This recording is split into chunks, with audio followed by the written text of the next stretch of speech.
All of you. हम अपना topic पढ़ रहे थे, कौन सा, हरित क्रांति। हरित क्रांति में हमने इंट्रोडक्शन देख लिया था और हमने उससे क्या क्या हमारी जितनी भी मतलब हमें क्या क्या फ़ायदे हुए, जो यानी कि जो उनकी उपलब्धियां थी हरित क्रांति की, वो हमने देख ली थी। आज हम बात करेंगे हरित क्रांति की कमियां क्या क्या रही, क्या क्या जो है हरित क्रांति लागू होने से देश में किस किस चीज़ का क्या क्या नुकसान हुआ, क्या क्या इसमें कमियां देखने को नजर आई। देखिए, सबसे पहले अगर हम बात करें हरित क्रांति की कमियों में, तो सबसे पहले एक वर्ड आएगा इसमें, पूंजीवादी कृषि को बढ़ावा देना। पूंजीवादी कृषि को बढ़ावा। देखिए, ये हरित क्रांति की वजह से भारत में एक मतलब नुकसान देखने को मिला कि यहाँ पर पूंजीवादी जो कृषि थी उसको बढ़ावा मिला। देखिए, हरित क्रांति का लाभ केवल उन्हीं किसानों को मिल रहा था जिनके पास निजी मतलब हमारे नलकूप हैं, निजी ट्रैक्टर हैं एवं अन्य आधुनिक कृषि उपकरण जितने भी थे वो सारे के सारे उसके पास निजी थे, तो उन लोगों को तो फायदा हो रहा था।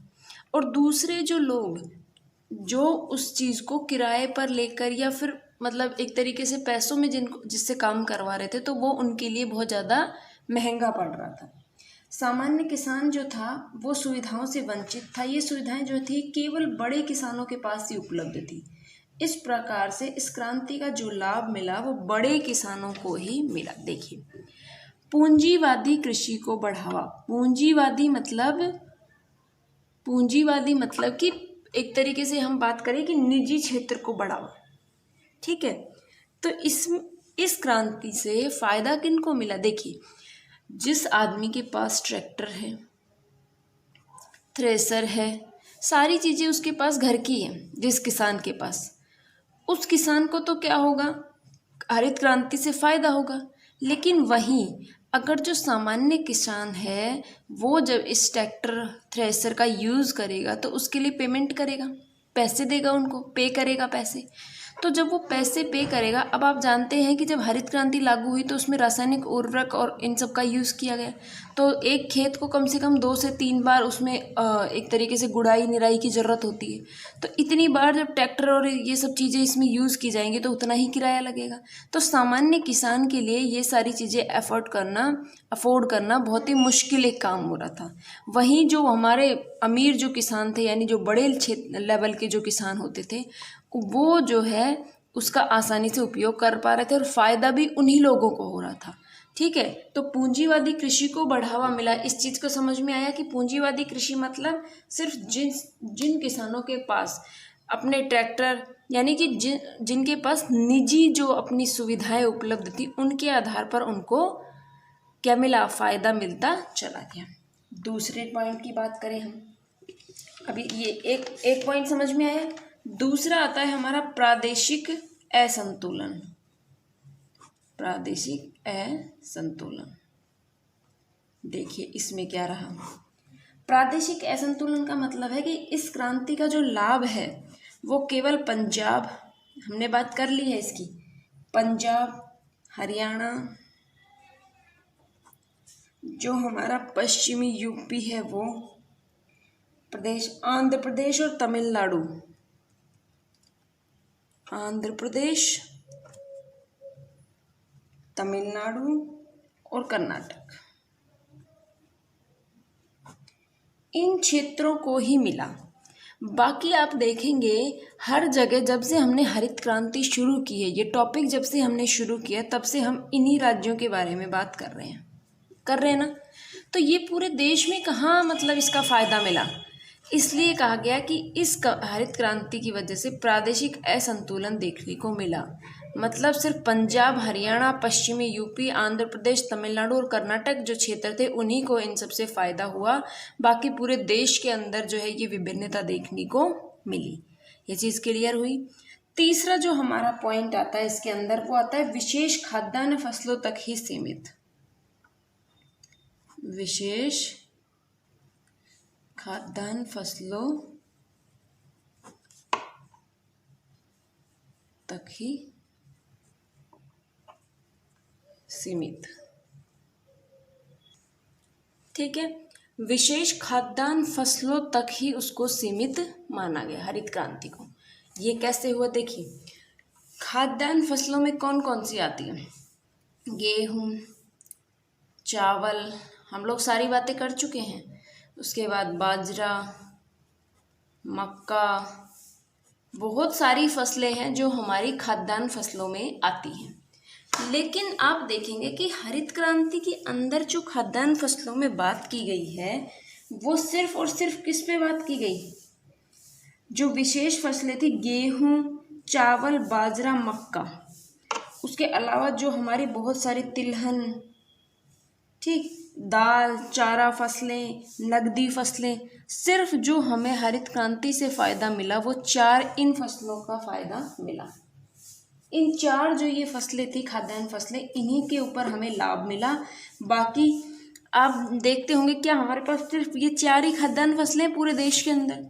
इसके अलावा अगर आप देखें तो तिलहन, दाल, ठीक, बहुत सारी और भी फसलें हैं जिनमें हमें नुकसान देखने को मिला। विशेष खाद्यान्न फसलों तक ही जो है हमारी हरित क्रांति सीमित रही, मतलब सिर्फ 4 जो फसलें थी उन्हीं के ऊपर इसमें बल दिया गया। चीज़ क्लियर हुई? देखिए वापस देखते हैं इसको। हरित क्रांति से भारत में कमियां क्या क्या नजर आई? हरित क्रांति की कमी की अगर बात करें तो सबसे पहले पूंजीवादी कृषि को बढ़ावा मिला। मतलब सिर्फ बड़े जो किसान थे, बड़े जो जमींदार या फिर जो बड़े किसान थे, उन्हीं को सिर्फ इससे फ़ायदा हुआ, छोटे किसानों को इससे कोई फ़ायदा नहीं हुआ। वे जिस स्थिति में थे उसी स्थिति में वो रह गए। दूसरा आता है कि प्रादेशिक असंतुलन देखने को मिला। प्रादेशिक असंतुलन का मतलब है कि सिर्फ कुछ ही राज्यों के अंदर ये लागू हुआ, पूरे देश में इसको लागू नहीं कर पाए इन द सेंस मतलब इन राज्यों के अंदर ही इसका फ़ायदा हो पाया, इसलिए इसमें प्रादेशिक असंतुलन देखने को मिलता है। तीसरी चीज़ की विशेष खाद्यान्न फसलों तक सीमित, मतलब कुछ विशेष खाद्यान्न फसलें थी जैसे गेहूँ, चावल, बाजरा और मक्का, इन्हीं तक हरित क्रांति को सीमित रखा गया। मतलब उर्वरक जो यूज़ किया गया था वो सिर्फ इन 4 फसलों में यूज़ किया गया। हमारी जो और खाद्यान्न फसलें हैं जैसे तिलहन हो गई, दाल हो गई, चारा फसलें जो हो गई ना हमारी, चारा फसलों, नगदी फसलों, इन सब के लिए इनका यूज़ नहीं किया गया। ठीक है, क्लियर हुए? अब हम चौथा इसमें पॉइंट देखते हैं अपना, कौन सा? श्रम विस्थापन की समस्या। श्रम विस्थापन की समस्या। देखिए हरित क्रांति से रिलेटेड जब टॉपिक आएगा तो इसलिए आपको इतना ज़्यादा कराया जा रहा है क्योंकि भाई आपको पूरा एक बड़ा आंसर लिखना पड़ेगा। तो उसमें आपको उपलब्धियाँ, पहले उसका इंट्रोडक्शन देंगे, फिर उसकी उपलब्धियाँ बताएंगे, फिर उसकी कमियाँ बताएंगे और उनको डिटेल से डिस्कस करते हुए चलेंगे। जहाँ स्टेट का नाम आ गया वहाँ पर एक इंडिया का मैप बना के आप और उसमें दिखा देंगे कि भाई यहाँ पर हरित क्रांति का प्रभाव अधिक पाया गया, अधिक दिखाया गया। ठीक है, इस प्रकार से आप लोगों को अपना आंसर बनाना है। अब देखिए चौथा पॉइंट आता है श्रम विस्थापन की समस्या। भारत जैसे मतलब अगर बात करें कि भारत के अंदर बेरोजगारी की समस्या है, ये आप लोग भी जानते हैं कि भारत में बहुत ज़्यादा बेरोजगारी है। और बेरोजगारी समस्या जो है वो उत्पन्न कर रहा है कौन? कृषि यंत्रीकरण।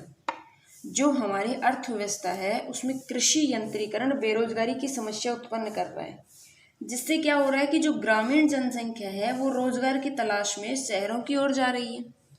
आप लोग बात देखेंगे कि अगर मान लीजिए कि हम लोगों ने ट्रैक्टर और इन सब का यूज़ करना शुरू कर दिया, आपको सिंपल बात बताएं कि भाई आप लोग फसल की कटाई करते हैं, बुआई देख लीजिए, आप फसल बोने जाते हैं खेत में, कितने आदमियों की ज़रूरत होती है बोने के लिए?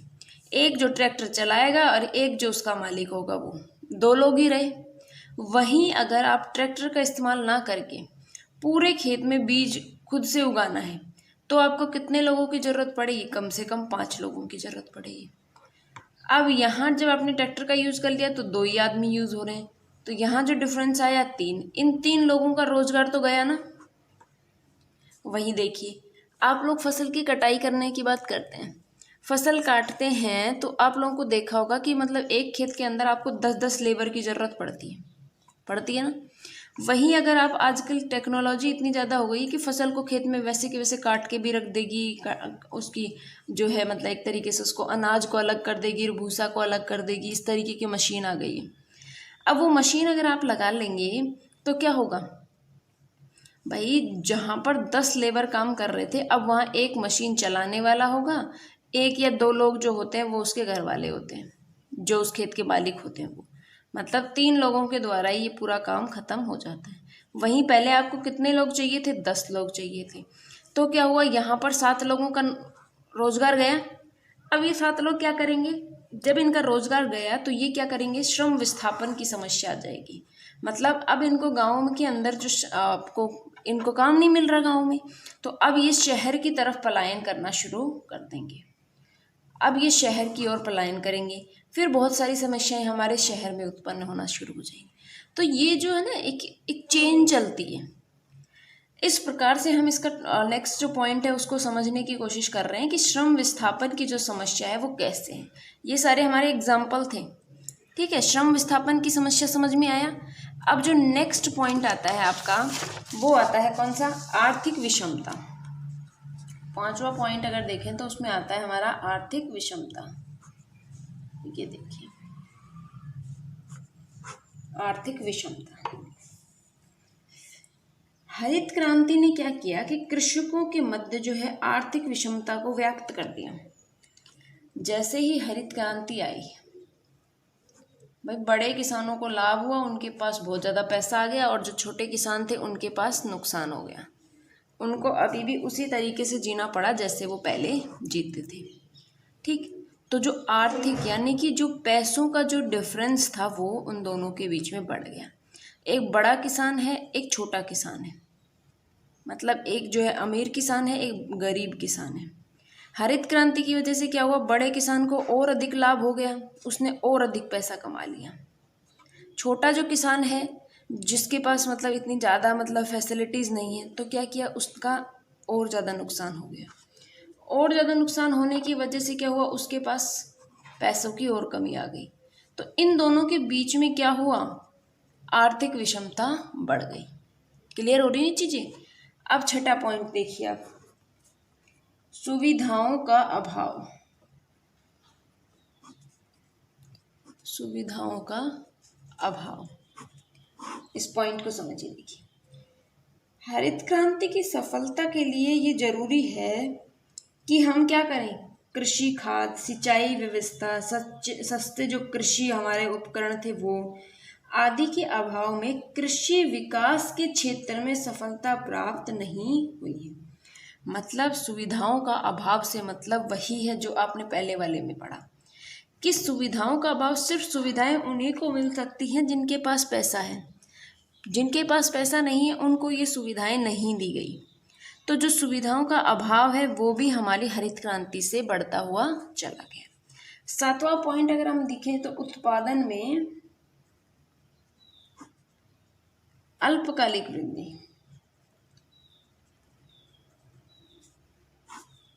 देखो, जब हमने इसकी उपलब्धियों में बात की थी तो हमने बात की थी कि इसके उत्पादन में वृद्धि होती है। नो डाउट इसके उत्पादन में वृद्धि होगी, लेकिन उत्पादन में अल्पकालिक वृद्धि हो रही है, ये इसकी कमी है।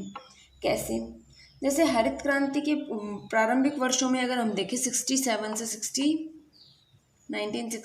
से 71 के बीच, तो वार्षिक जो वृद्धि दर थी वो 4.8 थी, जो बाद में निरंतर घटती चली गई। देखिए, उससे क्या हो रहा था, ऑल ओवर जो है आपका उत्पादन बढ़ रहा था, मतलब गेहूं का उत्पादन बढ़ गया, ठीक। एक फसल को लेके जो बताया गया था ना कि गेहूं के उत्पादन में वृद्धि हो गई, बाजरे के उत्पादन में वृद्धि हो गई, ज्वार और जो हमारा कौन सा था मक्का के उत्पादन में वृद्धि हो गई। इनके उत्पादन में तो वृद्धि हुई, नो डाउट वृद्धि हुई है, लेकिन क्या हुआ, इनके उत्पादन में वृद्धि होने से क्या हुआ कि जो दूसरी फसलें थी उनके अंदर वृद्धि नहीं हुई, उनमें और कमी आई। तो उनका जब ऑल ओवर निकाला गया तो उससे क्या हुआ कि हमारी हरित क्रांति से दूसरी फसलों के उत्पादन में कमी हमें देखने को मिली। मतलब जो ये वृद्धि हुई ये सिर्फ अल्पकालिक वृद्धि मानी गई। क्लियर हुई ये चीज़। देखिए, आपके सारे पॉइंट्स हो गए, कमियां हो गई, उपलब्धियां हो गई। अब कुछ चीज़ें आती हैं एक दो कि जो आपके एग्ज़ाम के पॉइंट ऑफ व्यू से ज़रूरी है। बहुत बार आते हैं ये क्वेश्चंस कि भाई श्वेत क्रांति किससे संबंधित है। देखो भारत में बहुत सारी क्रांति हुई, हरित क्रांति हमने देख ली कि ये है कृषि से संबंधित है। अब बहुत सारी क्रांतियाँ आती हैं और उनके नाम और किस से संबंधित है वो मैं आपको आप लोगों को लिखवा देती हूँ। वैसे ये चीज़ें बुक में आपको मिल जाएंगी, ठीक है। और जो है इनके नोट्स भी थोड़े से अभी अवेलेबल नहीं हो पा रहे हैं, तो आप लोग जो ये लास्ट के कौन सा टॉपिक पढ़ाया था अभी आपको, इससे पहले जो टॉपिक पढ़ाया था वो, और जो आपका था बहुउद्देशीय परियोजनाओं वाला टॉपिक वाटर रिसोर्सेज से संबंधित, वो हरित क्रांति, और एक आएगा आपका इंडस्ट्रियल रीजन। ये टॉपिक हैं जो आपको खुद से करने पड़ेंगे इनके नोट्स, ठीक है। आप बुक से पढ़ेंगे, नोट्स बनाएंगे, ठीक। अब देखिए मैं आप लोगों को जल्दी जल्दी से वो चीज़ें और बता देती हूँ। जैसे हरित क्रांति किससे संबंधित है, हमारे खाद्यान्न उत्पादन से। किससे, खाद्यान्न उत्पादन यानी फसलों से संबंधित। श्वेत क्रांति की अगर बात करें, श्वेत क्रांति है दुग्ध उत्पादन से, दूध उत्पादन जो होता है उससे संबंधित हुई थी हमारे यहाँ पर श्वेत क्रांति। फिर आती है पीली क्रांति। पीली क्रांति होगी किससे, तिलहन से संबंधित। उसके बाद नीली क्रांति, ये है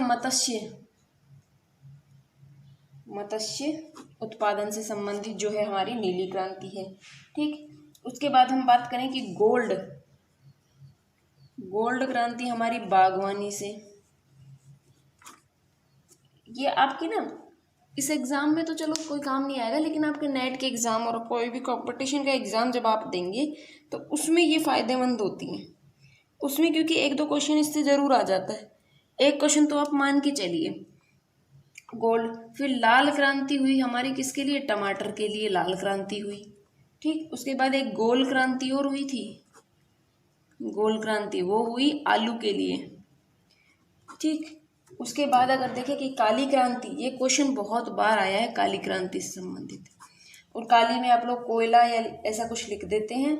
इसको आप लिखेंगे कि ये तो पेट्रोल से, एक तो बायोडीजल, कुछ भी लिखा हुआ मिल सकता है, बायोडीजल, और हमारा जो इथेनॉल है वो, इन तीनों से संबंधित इसको माना गया काली क्रांति को, ठीक है। तो चीज़ें क्लियर हुई। देखिए हमारा हरित क्रांति वाला टॉपिक भी यहाँ कंप्लीट होता है। इसके नोट्स आप लोग अपने आप बनाएंगे, 2-3 टॉपिक हैं जो आप लोगों की।